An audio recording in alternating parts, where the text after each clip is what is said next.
Okay, folks, welcome to the Computer Club's monthly general meeting, and this is our first meeting for 2025. So we can have everyone just silence your cell phones, and we are going to get started right now. So, my name is Shelley Goldberg. I'm the current president of the Computer Club, and as usual, what we normally do is we do a few things about our computer club. We give a financial report, talk about membership, some computer club matters, talk about the classes that we do in the lab, and all these classes are free as long as you're a member. We talk about community matters because this meeting is open to all residents. You don't even have to be a member of the club. And then we'll get on to our featured presentation. And the Drendel here will be open for the entire morning. So even after our presentation, if you want to stick around, we will be available if you've got questions, want to discuss anything, or if you just want to grab a table and have a conversation amongst yourselves.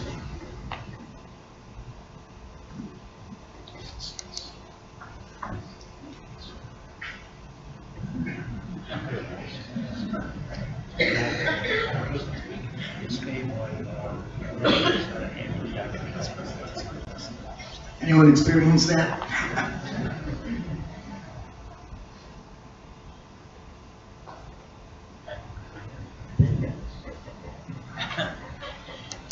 Okay, this is our treasurer's report for the end of the year. It hasn't changed too much.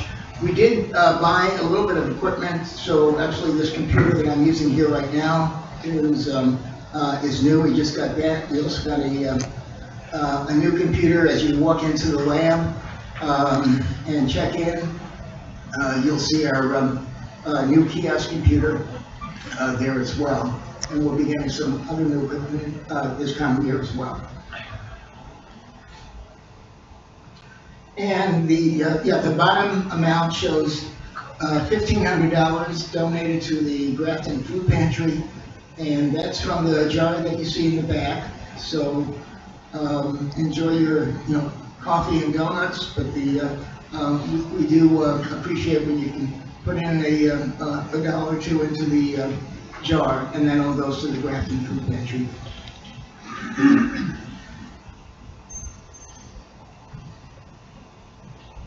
And this is our membership. Right now it totals, and actually, I don't know what Joe is, but I think we just increased this by at least one, so instead of $12.87, we're up to at least $12.88. And if any of you are not members, let's make it $12.89. You can be the $12.89 person.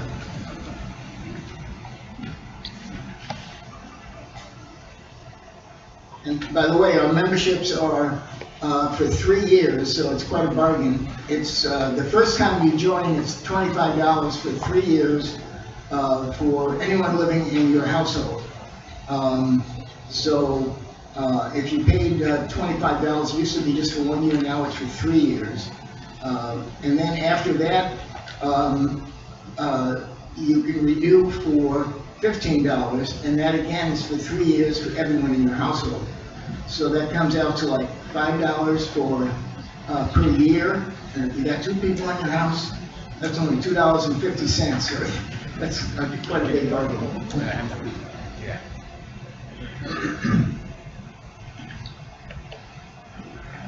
And we certainly want to wish everybody a healthy and happy New Year. Hope you had a good holiday season.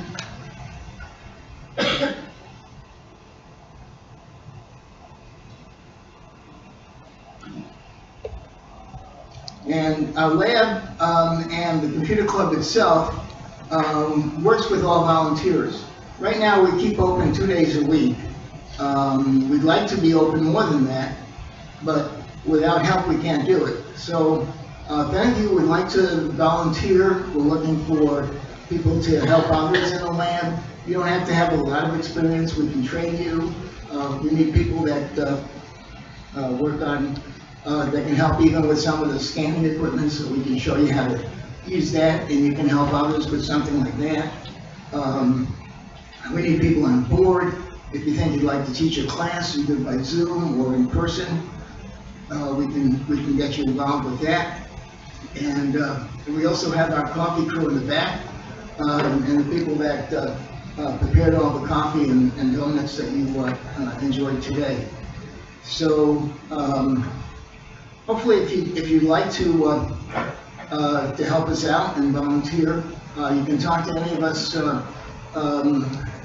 either after this meeting, or come on any Monday or Thursday morning, other than today, of course. Any Monday or Thursday morning, we're open from 9 to 12, and I will be talking about it, but we're also going to be having an open house next week, next Thursday, a week from today.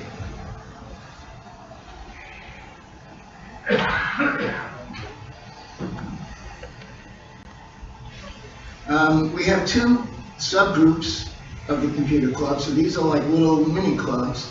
One is an Apple club, and we have a change of time on that. We used to meet on Tuesday mornings, the first Tuesday morning of each month. It's now meeting on the first Tuesday in the afternoon at 2 o'clock. So we tried that out this week, and seemed to get a pretty good attendance in the afternoon there. So we'll try that for a few months and see how that works. So if you're an iPhone user, or if you use other Apple products, Mac or other things, tablets, iPads,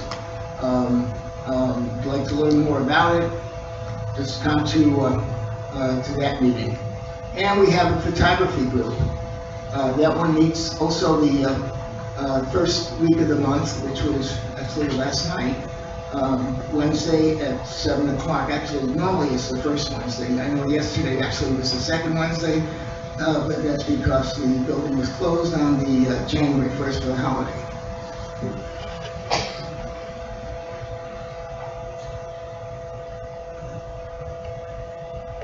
And our lab is open on Mondays and Thursdays right now, from 9 a.m. to noon, and they're closed when we meet here.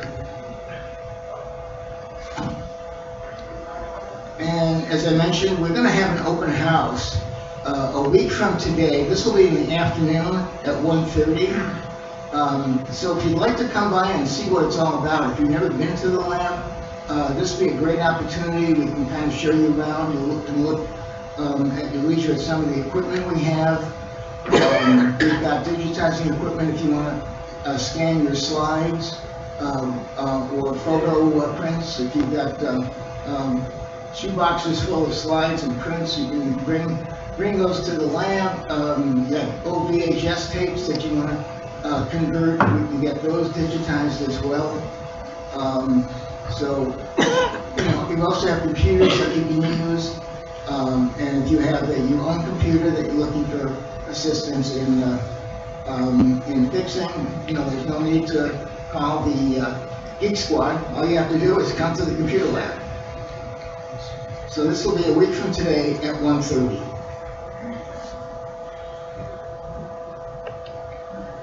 Okay, and then that brings us to our classes. We're still formulating our calendar for classes for the winter season, January, February, March. But we have these right now for January and the beginning of February. Android phone class, we just had one actually. There'll be another one on January 28th in the evening. We've got an Apple class on February 12th in the morning, an Android phone class on also February 12th, and that'll be in the afternoon at 3 o'clock. And Jeff is coming back to do a class on photo composition, and that'll be on Wednesday, February 19th at 1 o'clock. And there should be some more classes that we'll be adding, so just watch your weekly e-blast that we send out for more. And we also have a lot of classes that we've done in the past on Zoom, and we'll be adding some more to that list. So hopefully we'll have a whole catalog of classes that you can view online as well. And all the classes, all you have to do is join the computer club, and all the classes are free.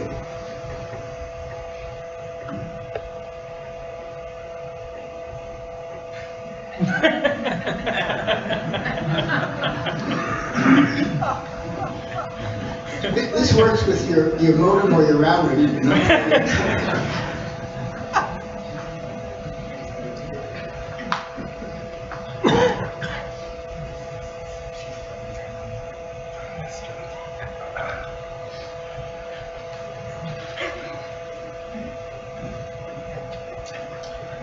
Okay, talking about some of the things going on in Sun City. There's a movie called Thelma. I've seen that one. It's actually pretty funny. It's good comedy. They show movies here, usually a couple of times a month on Monday afternoons. And that one is this coming Monday at 1:30. And it's only $2. It's right here in Drendel. On the 16th, there's a Roy Orbison concert, and that's in the evening here at 7 o'clock. Boy in the Woods is actually a movie, also here in Drendel, and that's on the 27th, and also at 1:30. And there's a Carlos Santana tribute concert on January 30th at 7 o'clock. That's always really popular, so if you haven't gotten tickets to that yet, you might want to look into that. And the board meeting, Sun City has its annual board meeting in January, and that's going to be on January 22nd. It's in the afternoon at 1 o'clock. And as always, you can always check your Sun City lifestyles and e-blasts that get sent out by the community.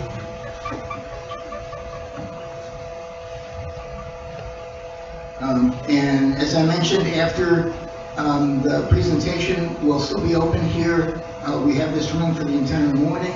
So if you want to stick around and have just discussions amongst yourselves, or if you just want to talk to us or some quick help, we can also give some quick help as well. Not as much as what we can do in the lab, of course, but you're welcome to stick around here.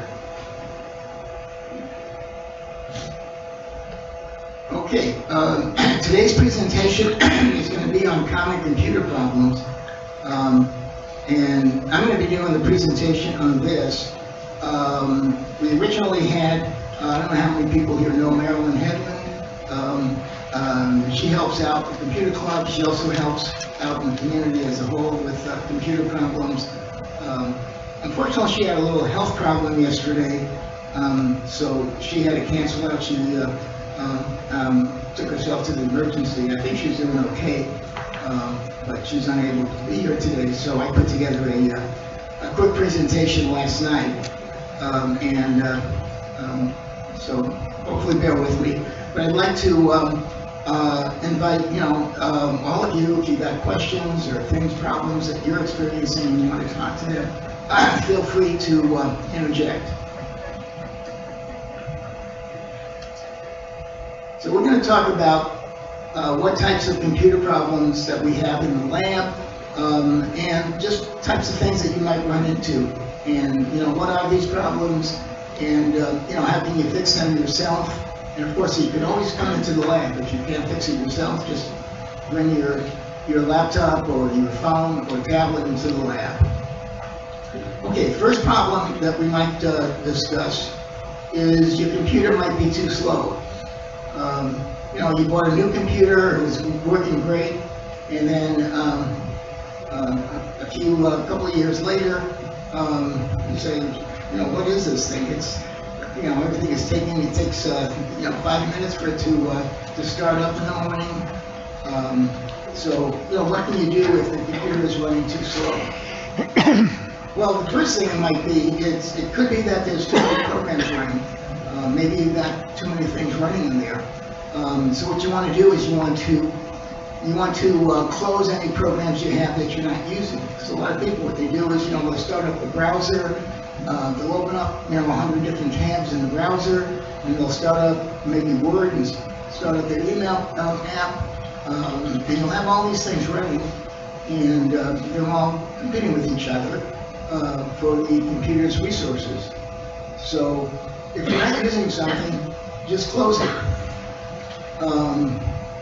If you're using a browser, whether it's Microsoft's browser or Apple Safari or the Google Chrome or any browser that you might be using, the best practice is not to open up 100 tabs and use that as kind of a record of what you used to be going into in the last month. What you want to do is use the history in the browser. Most of the browsers all have will keep track of all the sites that you visited in a history place. So you just need to know where to click to get your history. You can also set up favorites, but you don't have to open up tabs for every one of them. And what you also may want to do is you can look and see how the computer starts up. So there's something called a startup list of programs. When you boot up your computer, the computer will start up the operating system, and then it looks for the list of startup programs, and certain programs that are necessary, like your antivirus and that type of thing, you always want those things to run. But if you've got things in there that you don't need to run every day, those should not be in the startup. So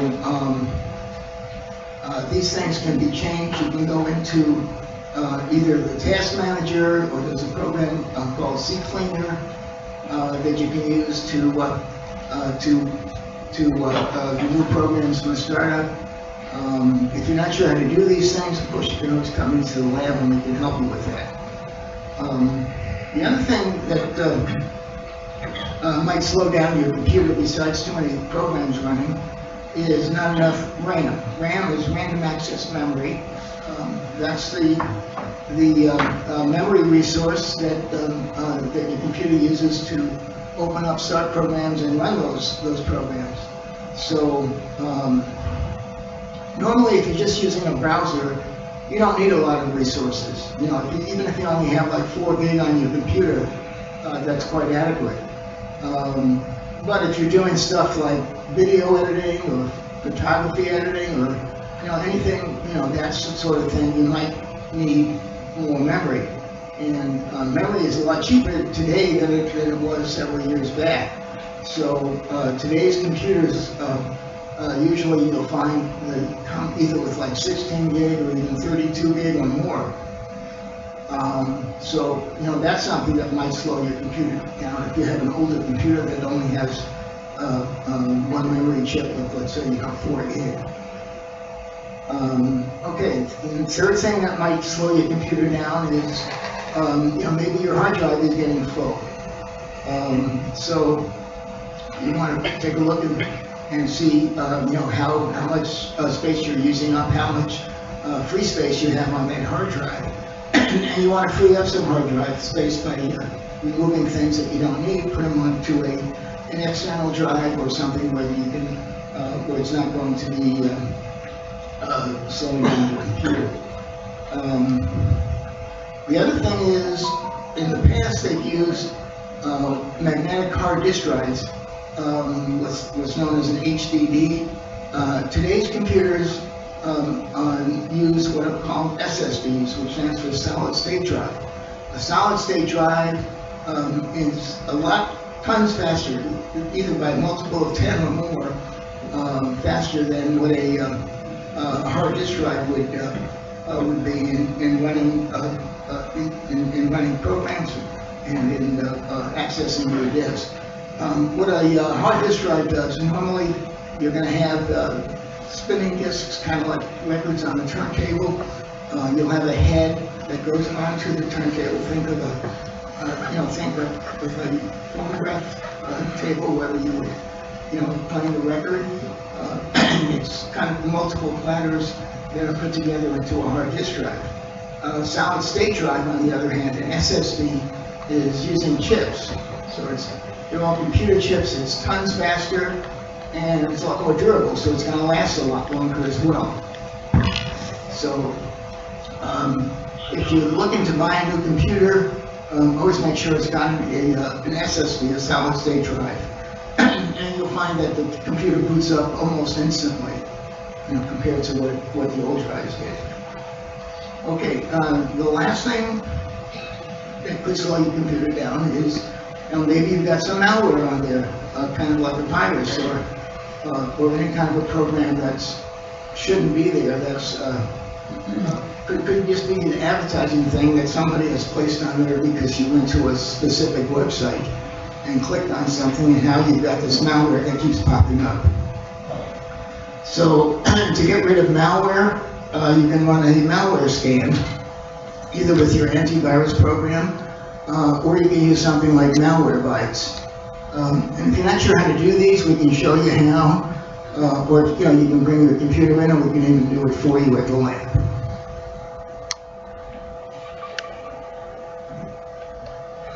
Okay, next topic we're going to talk about is what happens if your computer won't connect to the internet. So this could be due to a couple of different things. It could be a problem with your modem or your router. If you have something like Comcast as your internet service provider, usually they'll give you a gateway, which is just a combination of both a modem and a router. This is something that, if you're running into an issue, you should probably do this as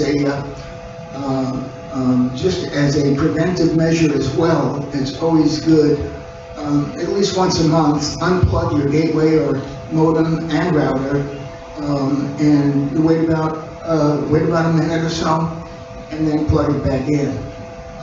After you should do the modem or gateway first. If you have a router, that would be the next one that you'd want to reboot. And then the last thing you want to do is reboot your computers. The other thing you can do is, if you have a problem, it could also be with your network settings. I'm not going to get into that right now, but if you have problems with that, you can certainly come to the lab and we can help you out with that.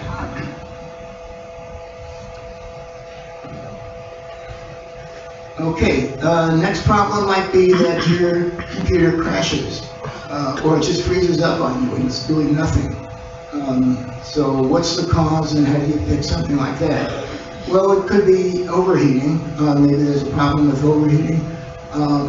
There's a fan on, most computers will have a fan. There's a big power supply, and you can actually hear the fan going on that power supply. And sometimes it just gets clogged up.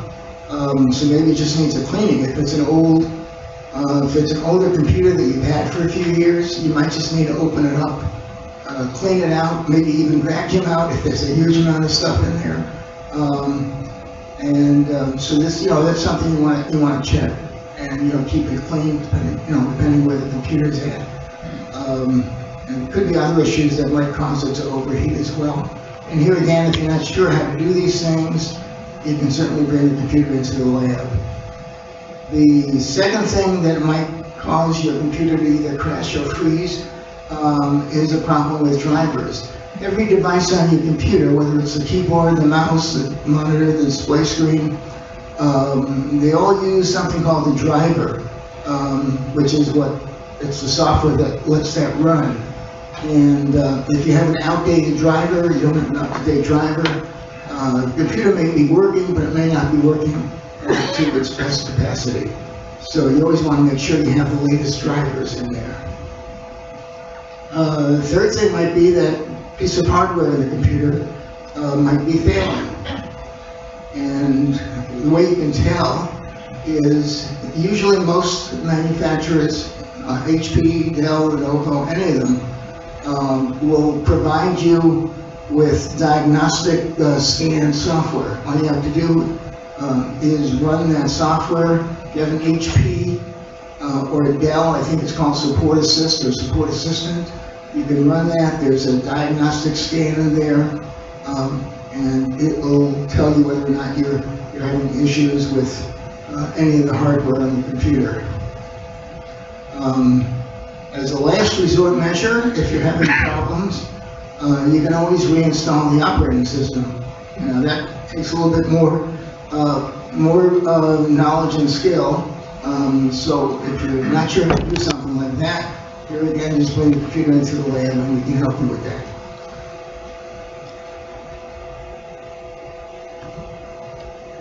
Okay, another problem. Maybe the computer is not starting at all. You push the button, you want to boot up your computer, and nothing much happens. So, what's the cause of that?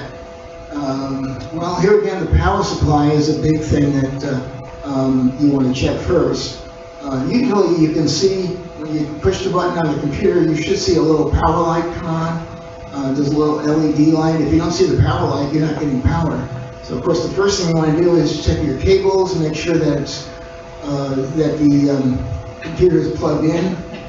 If it's a laptop, you can, maybe it just needs recharging, so you can certainly plug the laptop in as well, and you can check that. But could be a problem, a hardware problem with the power supply. Maybe the power supply burned out. Needs to be replaced. So, here again, this is something that you might want to just come into the computer lab and we can, help you detect whether or not you have an issue like that. Drivers again can cause your computer not to start. But you can tell a lot from those lights that come on. The power light will show you whether or not the computer is getting power. And whether or not the power supply is working properly. Sometimes it'll beep, and you'll get like a series of little beeps, and each of those beeps is actually a message telling you what the problem is. So you have to know what the frequency or number of beeps are. Or you might just be having driver issues and operating system errors. So those things, again, you have to replace the drivers, try to update the drivers, or just reinstall the operating system.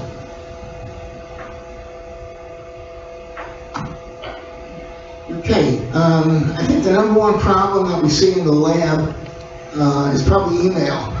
Is that what most of you have had problems with, or email? See a lot of people come in. It doesn't matter what email you're using, whether it's Gmail or Apple Mail or Yahoo or Comcast. People seem to have issues especially with passwords. So there's two ways you might be using your email. Usually on a computer, you might be going to a website like Comcast's website or Yahoo website or Gmail, Google's Gmail website, and using the browser on your computer to access the email. On a phone or on a tablet, you probably are using an app, something like the standard either Apple Mail client or Yahoo Mail or Google's Gmail, which would be an app on your iPad or your iPhone or Android phone. And let's say you change your password, or you reset your password.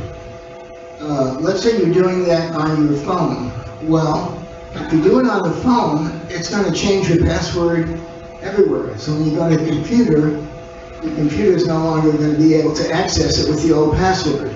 And vice versa. If you, on your computer, you wind up changing your password on your computer, you can no longer access your email on your phone or tablet. So you want to make sure you're changing it in all those places. And when you change your password,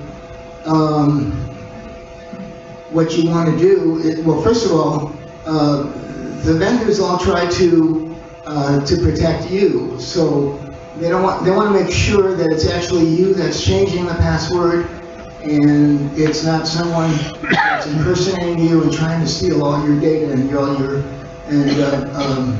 trying to access your information on your computer or phone. So what they do is they typically will have something called two-factor authentication, where they will send a code to either your email or a text to you with some sort of a number, and they'll ask you to enter that number into your, either, let's say if you're doing it on the computer, they'll send a message to your phone with a number that you can enter, and they try to authenticate you that way. They're trying to get now into more biometrics, which is fingerprint scanning, using your fingerprint like on your phone, or even facial recognition. So it recognizes who you are by your face using the camera on the phone. So it will authenticate you and make sure that it's really you, and so you can expect that. But you don't want to keep entering the wrong password. Because if you start entering the wrong password and you're going through a list, oh, it's this one, no, maybe it's this one. If you do that too many times, it's going to lock you out. And then it's a lot more difficult to get back in, because now you have to contact either Microsoft or Apple, and then you have to start answering a whole bunch of questions. So best is to know where you have a saved list of all of your passwords. And if you come to the lab, always bring your passwords. We always get tons of people coming in and they don't have their passwords.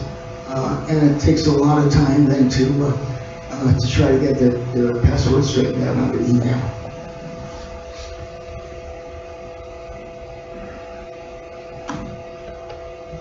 Okay, next thing we can talk about are printer problems. People seem to have a lot of problems with their printers. And printers are getting a lot more sophisticated these days. You don't even need cables anymore, they work with Wi-Fi. But all of that leads to can have more and more problems. Well, what are some of the things that we see? Well, first of all, maybe you're trying to print something and the print job gets corrupted, and then you try to print it again, and then that just also gets corrupted. So you now have a whole queue of things that were supposed to be printed and didn't print. So now nothing's printing. So you have to know how to clear the print queue and get all of those things cleared out so that the printer can then go about and print as soon as you hit the print button. The second thing that might happen is the printer loses its connection to either the computer or to the network. So the printer can either be attached by a cable, and that might be a USB cable that connects from the printer to either your laptop or your computer to a USB port there, and that provides the data. So of course there's going to be two cables. There's always a power cable on the printer, but there's also going to be a data cable, which could either be a USB that's going to go from the printer to the computer, or it might go to a network. So you might have a network cable, an Ethernet cable, that's plugged into either a router, or it might be plugged into your gateway. So you might want to look at that. The third way the computer could be hooked up is through Wi-Fi. So Wi-Fi is a little bit trickier because there you need to reset all your settings on the Wi-Fi, and that's why it's even more difficult if you come into the lab. Okay, so now you're in the lab and you're trying to connect up your Wi-Fi printer to our Wi-Fi. And of course, it's not going to work when you go home to your Wi-Fi, so you're going to have to reset those settings so it picks it up from your Wi-Fi. So,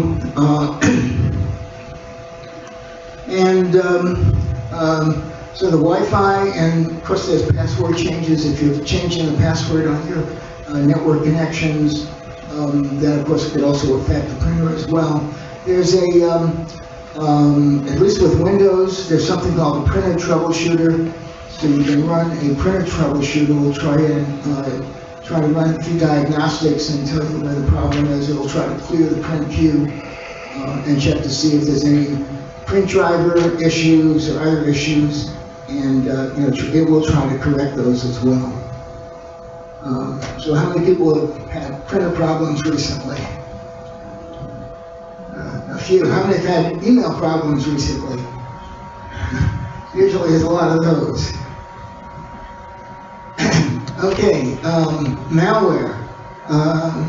Here's one that we see a lot, is computers get infected with malware. And you might have an antivirus running, or and it'll detect certain things. But a lot of times, you never know what's going to cause this type of thing. You might have downloaded a file, somebody sent you something, a little video or a photo, and well, it wasn't really a video or a photo, it was actually malware that's now infecting your computer, or maybe you visited some malicious website that, and now all of a sudden you're getting all these pop-ups, and these can be, maybe it's just advertising, maybe they're just trying to sell you something, but it can be annoying if they're constantly popping up, so a lot of those pop-ups can be considered malware as well. So what you want to do is you want to keep your antivirus updated. Normally the antiviruses software will update themselves on a regular basis, but you can always check it manually to make sure it's getting updated. There's also a program called Malwarebytes. There's a free version of that that you can run that'll check for malware. So if you think you have a problem, it's good to run that. If you're not sure how to do that again, just come into the lab and we can help you with that. The most important thing is try to avoid scams in the first place. If you get an email with a link, unless you really know that it's a true email from the source that it should have come from, be very suspicious and don't click on it. If it says it's from your bank, very many times it's not from your bank, and the best way to do it is just to go to the website where you know your bank is and log in normally like you would do to the bank, or use an app or whatever you normally would do to get to the bank site. But don't click on links that come in an email or in a text message.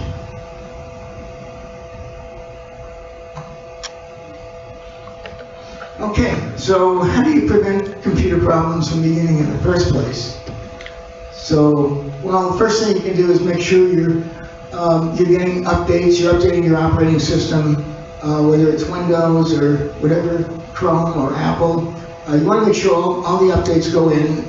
Normally, a lot of them, if you have the proper settings on your computer, you may need to check on that. It will update it automatically. But if not, you have to do it manually. So you want to make sure you're doing that. The second thing is you want to run you want to make sure not only the operating system, but the drivers on your computer are updated as well and working properly.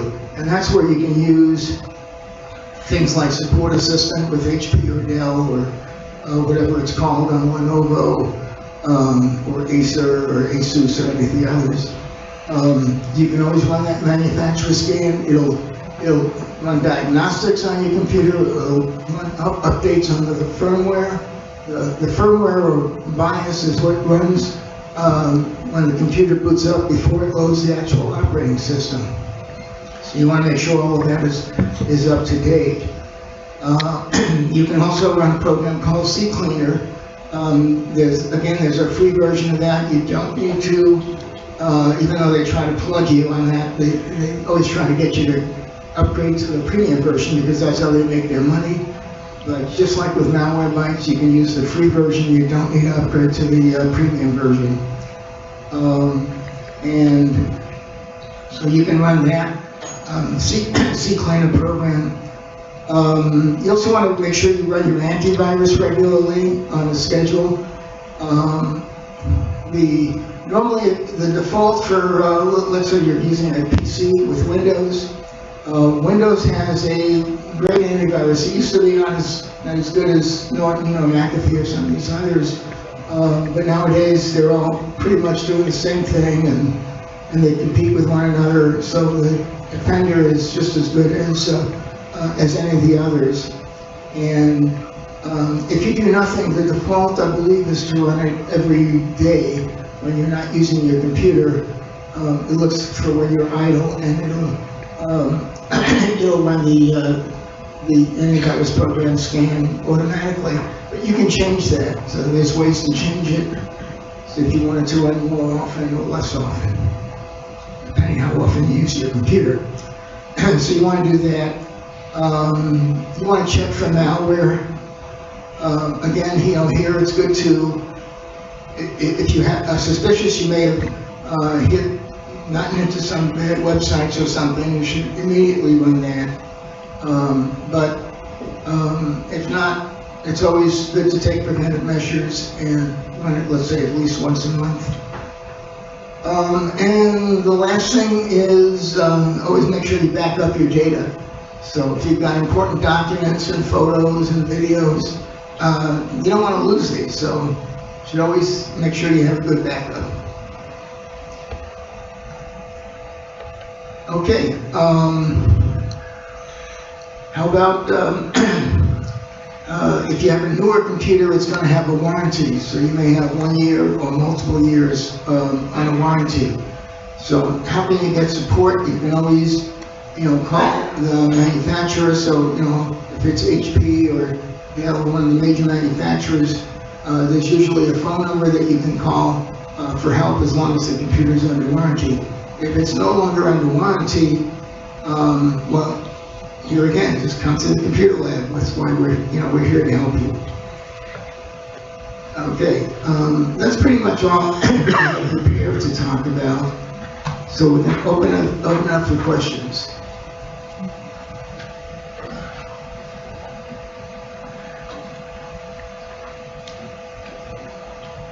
Anybody? One in the back. There's one in the back there. Anybody got questions? In the back.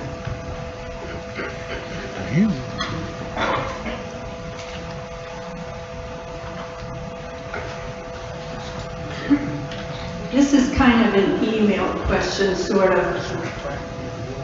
Not infrequently, I get an email that's from someone I know, but I know it's not really from them because it says something like, "Oh, sorry to bother you, I need to ask a favor." So I know not to open it, but my question to you is, should I notify that other person? And is there something they should be doing because someone has gotten their email list? Yeah, you certainly, you should, but don't do it by responding to that email. It's usually best to just, pick up the phone if it's a friend of yours and just, send them that. Typically what might have happened is they were hacked on their computer. What should they do? And so what has happened is someone got a hold of their email list and now is sending this stuff to everybody, all their contacts on their email list. If you were to respond to that, your name would be added to that, and now all of your contacts would be added to the ones that they're trying to scam. So. What should they do? I know about that. What should they do? Is there anything they should do with their? Well, it depends what it is, okay? Whether it's Facebook or something where they might have gotten hacked. It depends. If they're not sure what to do, they can either come to the lab. We can look individually at the problem. They can call. All of these places do have some support lines where even like with Facebook. You can contact them from a browser and say I've been hacked, and it'll tell you exactly the list of steps that you need to do.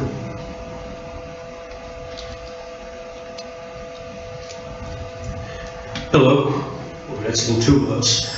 So, ma'am, going back to your problem, if you get a suspicious email saying, hey, this is Citibank, okay? What I always do, because I like to have fun with these hackers, is I'll click on the email. And if it doesn't say Citibank exactly going in there, I know it's a scam. And being from the South Bronx, I usually send them some profanities. And then I know it's really a scam when it comes back and said, hey, no such email person actually exists. So I have a little satisfaction doing that. Also, too, I have a couple of online businesses, and I deal with eBay, God, and PayPal, oh God, too. But when you get those suspicious PayPal things, hey, I just got an invoice to renew my Norton security for $499. Never, ever, ever open that up. And then what I do is, say if it's from PayPal, you can send it to spoof@paypal.com. But now, I guess, I forget whether it's PayPal or eBay, but they're so overloaded by this scam stuff that they say, well, we really can't look into it anymore. So it's really buyer beware. If you don't, even if you know people, you've got to be suspicious, and especially on Facebook. My aunt has been hacked so many times. I've gotten so many more friend requests from her that I basically call her up on the phone. Hey, Aunt Dan, please change your password again because I'm getting friend requests. I got 10 in the last day. So there's a whole bunch of ways these unscrupulous people will try and steal your data. Have a great day, everybody. Yeah, these days you have to be even more careful. It used to be you could get an email or a text message and you'd look at it. And if it was a scam, many times it was from out of the country and there'd be broken English in there, spelling errors, grammatical errors, and that type of thing. Now when you get the stuff, they're using AI, you know, even if they're in China or Russia or South or Korea, they're using AI and the stuff looks perfect. They're just copying what might be from your bank or from some government institution or a delivery service. You know, be careful. You know, deliveries too. You might get something that says, you know, we've got a delivery for you, and they have to verify your address. Those can be scams as well. Okay, More questions? anybody got any questions? Yeah, right here.